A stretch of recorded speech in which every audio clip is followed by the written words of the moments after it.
to the Cooler Women's Wellness Tribe, the podcast. Get comfortable, get your walking shoes on, and let's get going.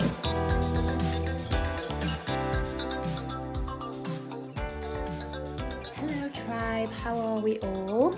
I just want to start by saying, if you haven't listened to the last episode with Susan, my intuitive tarot reader, go and have a listen, because I'm going to share a story. It's all linked, so a little bit of a personal story, but kind of links into everything from the last podcast as well.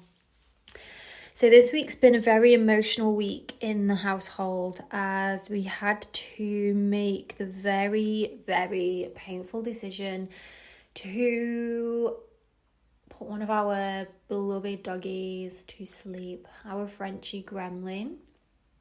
So I won't go into all of the details because I'll probably start to cry. But yeah, Monday he really damaged he already had problems with his back, with discs in his spine, his nerves, and we were told by the vet, that it could cause problems for him. Anyway, he was out for a walk. He suddenly froze. He was playing with some other dogs, and he was paralysed on one side. X-rays showed that his spine was so calcified, it was like an elderly dog. So surgery might not work, and it would be very painful and a lot of suffering for him.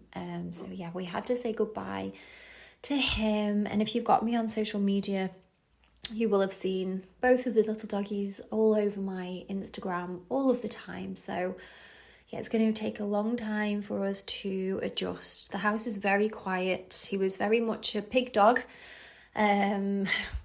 Probably heard him in the background of some of my podcasts, because he loved coming in and having a big snore.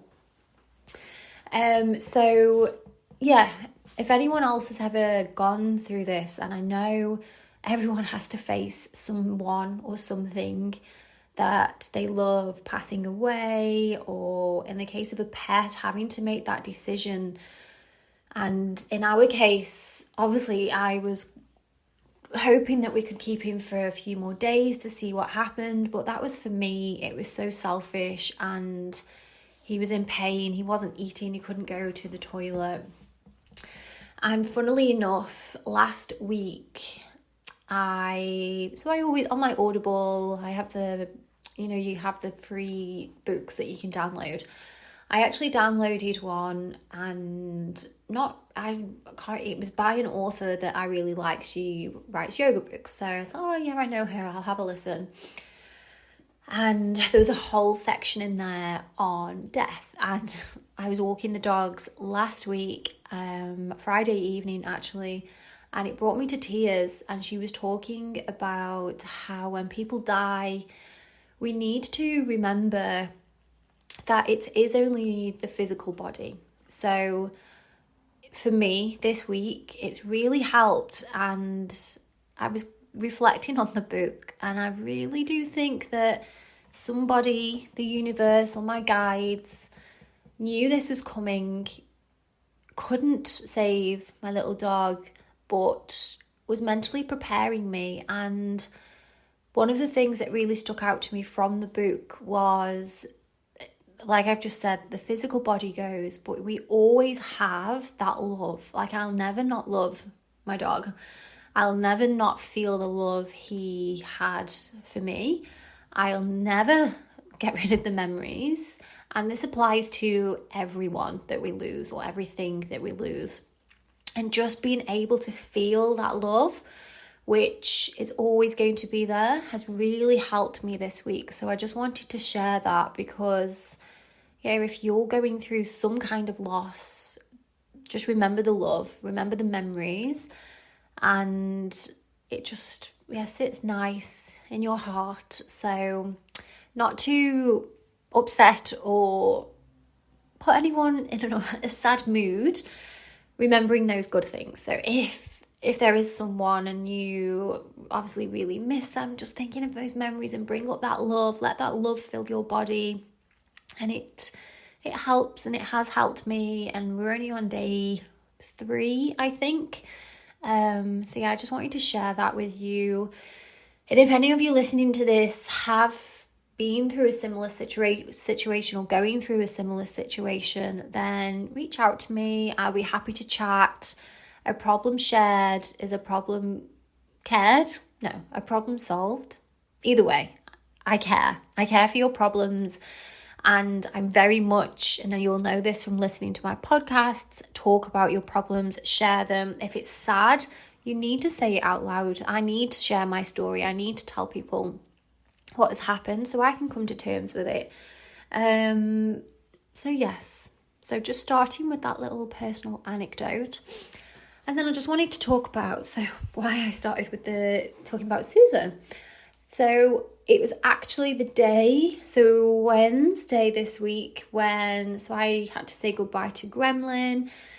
My boyfriend took him to the vets for his final visit, and he wanted to go alone because Gremlin was his doggy before we got together, and I kind of adopted him and took him on. But no, I went to pick up Gremlin with him, and so we'd all been there since day 1. We just weren't a couple at the time. And that's another thing, sorry to digress, but why I'm grateful to Gremlin. He was our first family dog. So me and my boyfriend were actually friends before we were boyfriend and girlfriend.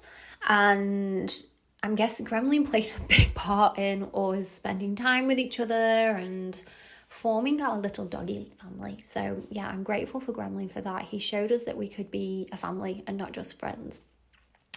So I kind of knew what was coming. I went to my morning client. Now it seems like an absolute blur. God knows what I said, but I was back there today, and I still have her, so everything's okay. And I had an appointment to go and speak to a wellbeing clinic here about Healy. So I'm looking to roll Healy out in Dubai, get it into clinics so people can use it with Reiki. Obviously, I just had the news that Gremlin was no longer with us, and I was right outside, so I wrote a message, then I deleted the message, like, right, it's really unprofessional. You know, when these things happen, you don't know what to think or what to do. So I went in, and the manager was like, hello, Joanne, and I just started to cry. I explained that I'd gone in to cancel because he then said the owner of the clinic wouldn't be there for another half an hour, and I was like, I cannot sit. I need to go. And I was meeting my friend for coffee and a cuddle. So I explained, and then obviously I started crying. But because I was in a meditation hub, there was crystals, there was a nice little seating area. So I sat down, I was given tissue by a lovely lady in the waiting room, and I was looking at the crystals, and I was really drawn to a little angel, and I wasn't actually sure what crystal it was, and hopefully I'm saying this right. It's rhodonite, the pink and grey one.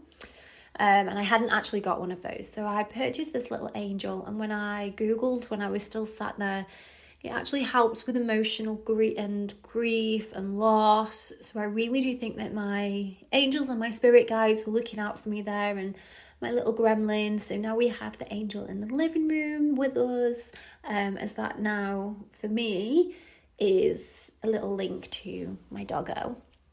Anyway, so while I was sat there in the waiting room crying with my crystal, the office manager came over and he said, oh, the owner's here now if you want to speak to her. So I was like, oh, okay. And I was like, does she know that I'm an emotional wreck?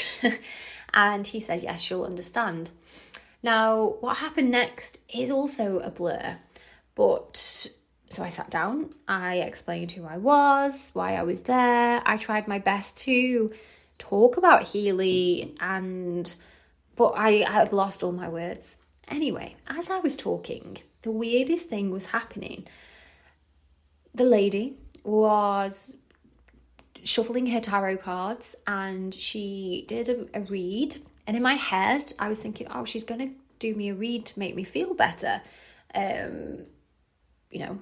She knew the situation that I was in, and when I saw my reflection in the mirror after, it was quite clear that I wasn't in a great place. Anyway, she didn't. So she must have pulled 6 or 7 cards as I was talking, and she was kind of looking at me, pulling the cards, spread them out, and I was thinking, okay, what do they say? What does this mean? And I just carried on talking, and then she packed the cards away with no explanation of what had just happened, and we arranged to meet next week when I'm a little bit more emotionally stable. And because the previous week I'd done the podcast with Susan, I did message Susan straight away, and I was like, oh my God, this just happened. Is this okay? Like, can you just tarot read someone or tarot read in front of someone? Like, what was she doing? And obviously I don't know what she was doing. So if you've ever had a situation like this, my podcast from last week, just Susan goes into detail about how people are misusing tarot and are misusing these services, I guess, these ways of helping people to, I don't know, she really didn't help me. I felt really bad because then I left thinking like, oh my God, what did they say? Like, what's going to happen to me now? Like, I don't know. What did she think of me because of what the cards said? Yeah, so complete red flag. Go and listen to my previous podcast and learn a little bit more, because if I hadn't have done my podcast with Susan, then I would have just probably not thought anything of it, and it's not right. So don't let people tarot you without your permission, guys.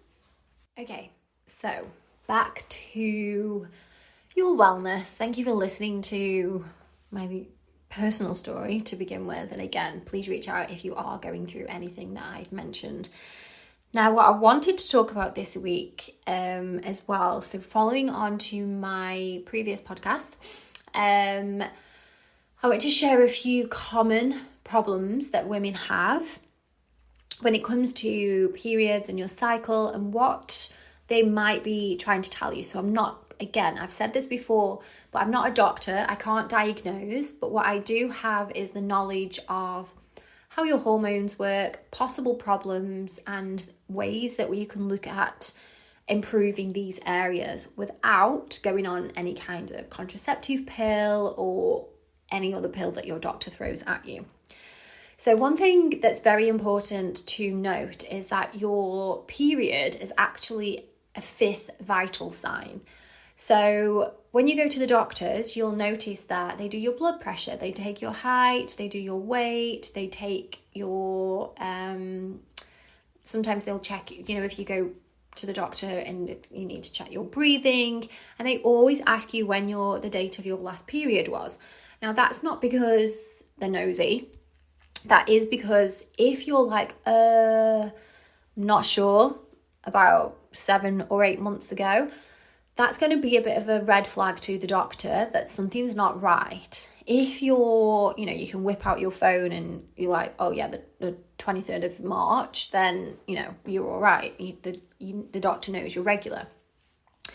But if it's not there and it's disappeared and you're not perimenopausal or you're in menopause, there's something that not right there, and that's when your doctor will look into this. So doctors know that your periods are an indicator of your overall health, hence the 5th vital sign. Anyone that tells me that they have some symptom, I will tell them that they shouldn't be ignoring this. Now, I know I always use an analogy of a car, but if there's a light on your car, you take your car to the garage. Our internal light is our period, our 5th vital sign, our cycle. If there's something not right, then we need to listen. You may know something's up because you have so many symptoms that you can't really list. Maybe just have a little think now as you're listening to me. Can you think of any? Or is there anything that is happening to you each month, each cycle? Where are they coming up? Is there something that you're ignoring? And then just note their frequency and how severe. So if it's that you can just think, oh, I'm a little bit moody. Okay, that is, some of the symptoms are normal. Our hormone levels are dipping and rising. Some of the things we can not we have to deal with because it's natural. It's the ones that get in the way of your life.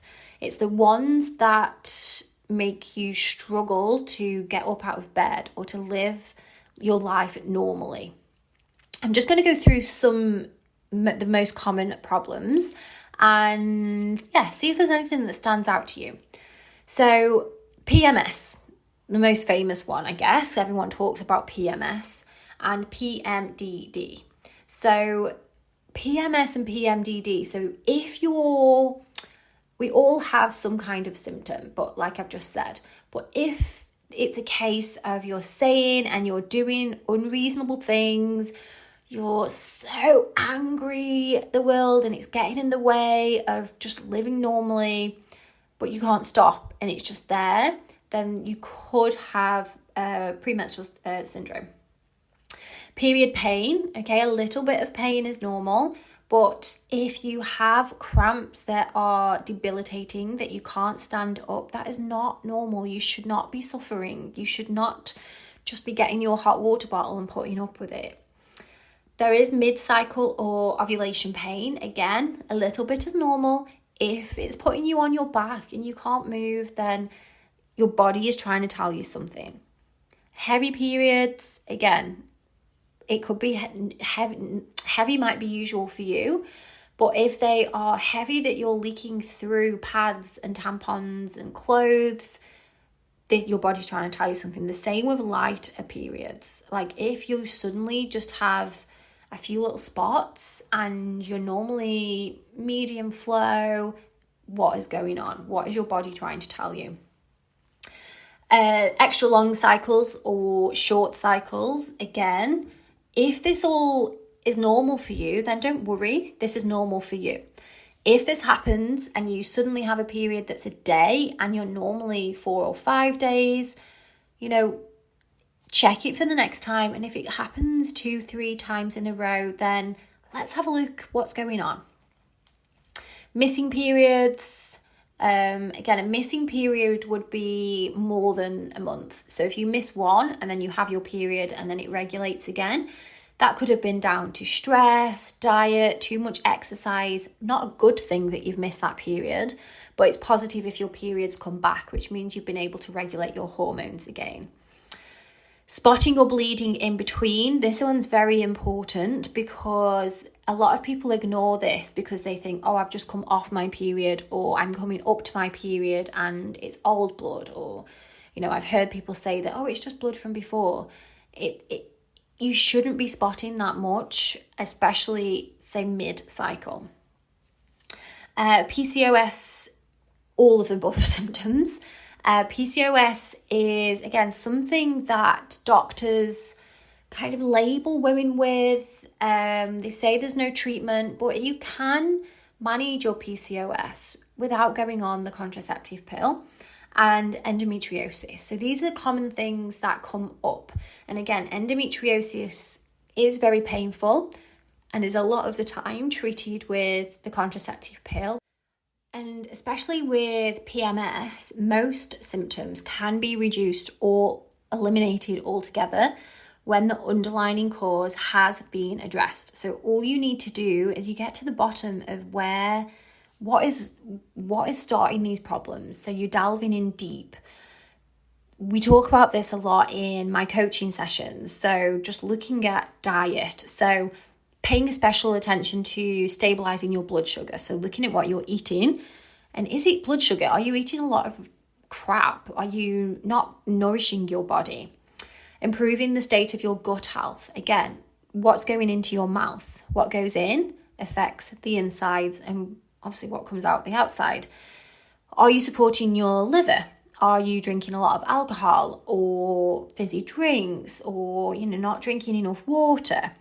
All of these play a role in how much estrogen has in your body. So by looking at your diet and exercise regimes, you can even out your estrogen, and these symptoms can be near enough eliminated, if not really reduced, and over time they will be eliminated. I had all of those symptoms, all of the above, and weight loss and dizziness and gosh, my list is endless. And just by tuning in, learning about my body, looking at my diet, and, I was healthy-ish. I was drinking alcohol, not every single day, but binge drinking at the weekends. And then, you'd eat pizza and crap all weekend. And then, probably wouldn't feel like eating for the first couple of days at work. So again, it would be crappy convenience food. I'd throw in some vegetables midweek, but then by the end of the week, it was back to fast food because it was the weekend. So once I'd actually looked at my healthy diet, I used little air quotation marks then, I realised that actually I wasn't being healthy. And a lot of us, if we really delve deep, we could do a little bit better.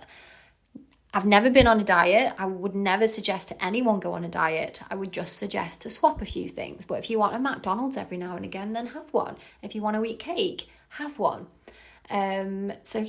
Looking at what's going in to see what's coming out. Okay, so I'm not going to go into every symptom there in detail. If you feel like you have any of these symptoms, then just let me know. If I don't know, then I'll go away and find out. I don't have all the answers, but a lot of the time when I'm coaching, the underlying issues are very similar. If there is an issue that I'm like, I'm not quite sure, go and get that checked with your doctor. There is one thing that I do always advise, and again, this is personal choice. If your doctor does offer you the contraceptive pill for any of these, just to really, really think about it, because imagine it that you've just got like an oozing scab and you put a plaster over it, and that's never going to heal if you don't let the air get to it. I know that's a really disgusting metaphor, but it's kind of the same as what happens when we take the contraceptive pill, that we're going to mask and we're going to cover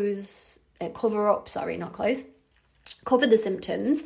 But as soon as you come off the pill, it's still going to be there. And a lot of the period issues that women get are not curable with the pill. They're treatable, like I've just said, with lifestyle.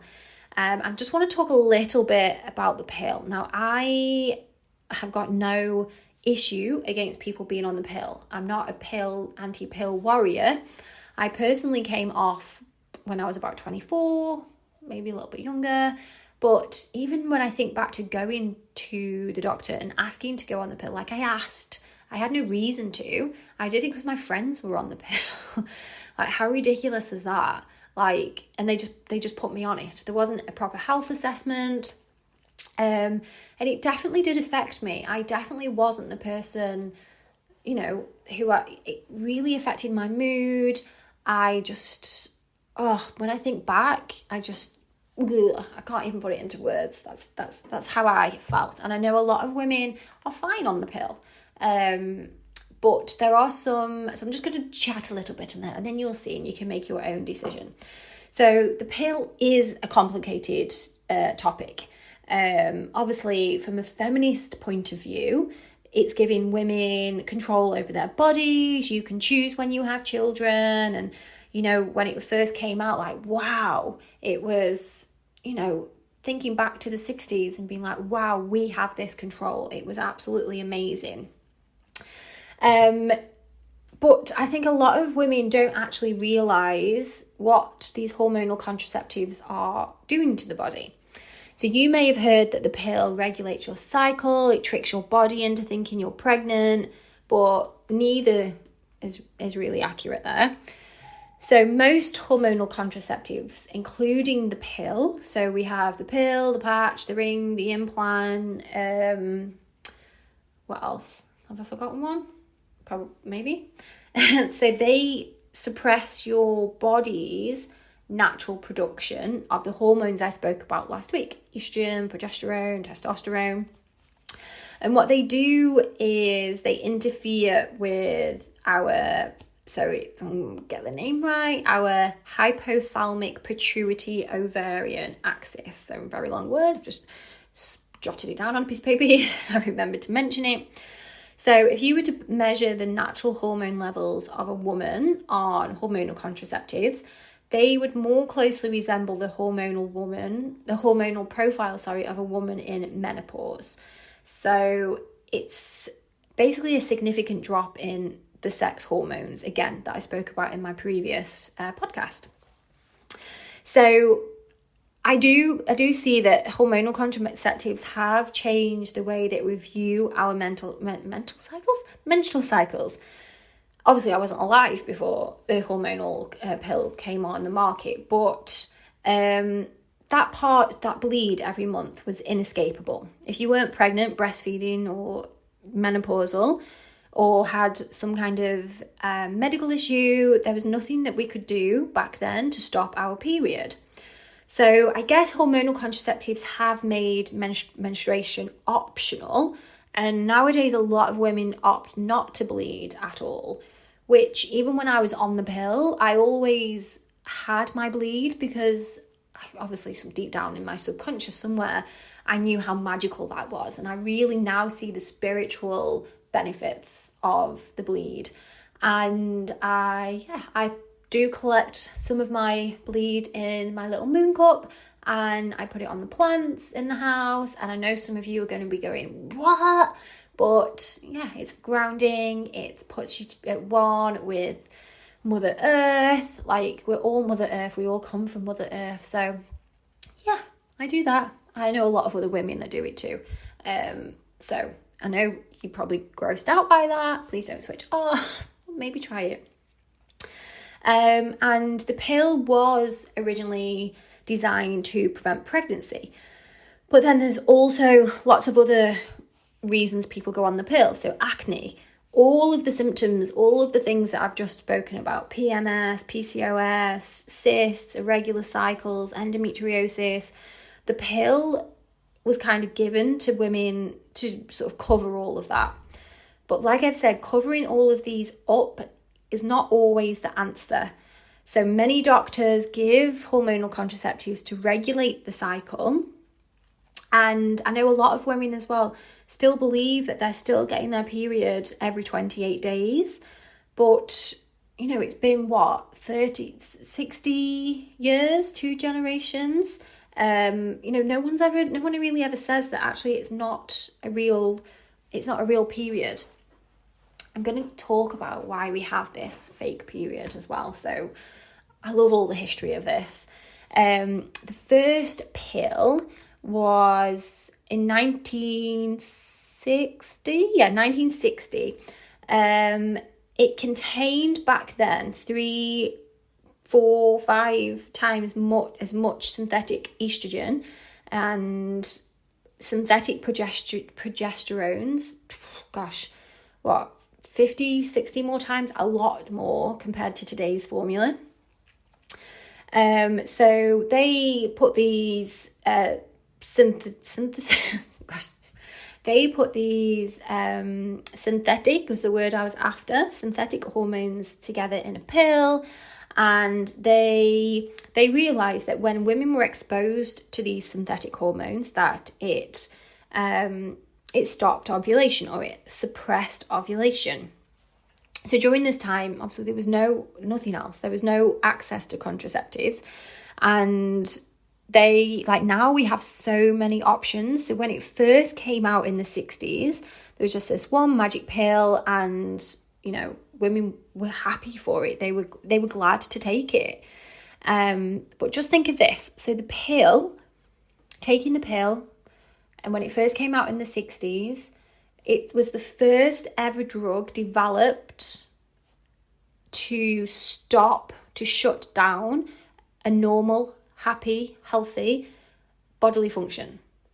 So just let that sit with you, because we take it when there's nothing wrong. It's a normal bodily function. And this is where the change would have started to happen, that the periods were seen as a problem. So we're taking, you know, if you've got a headache, that's a problem. You know, you might take a tablet because you've got a headache. It's not a normal bodily function having a headache. We don't need to walk around with a headache all day. But every single month, women have a cycle and we bleed. It's a normal bodily function. But now we've invented a pill to stop that.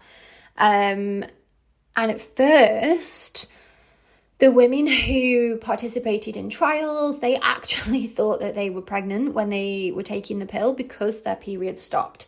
And I did read somewhere that a lot of them were actually really upset because they found out that they weren't, because it was the pill. The creators of the pill also needed to come up with a plan, I guess, how to convince women back then. So remember, we were talking in the 60s, 60 years ago now, yeah. How do we convince women to take tablets every day when they're not sick? And how could they convince women to take a pill that actually stopped their cycle? And again, remembering in the 60s, your cycle wasn't a problem. Your cycle, women would have their bleed. It was well known. There was nothing to stop it. There weren't any other options. So they needed to convince women that this was okay. This is something that you want. So presenting hormonal birth control in a way that copied a woman's cycle was the solution. So that's what they came up with.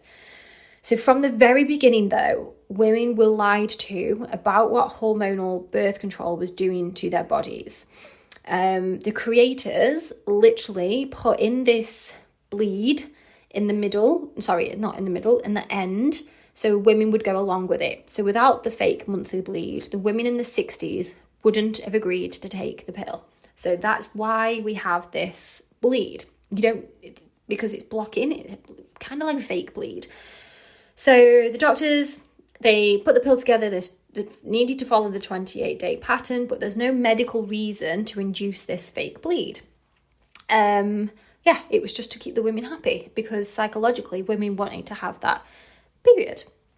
Now, hormonal contraceptives are effective. They stop or interfere with ovulation.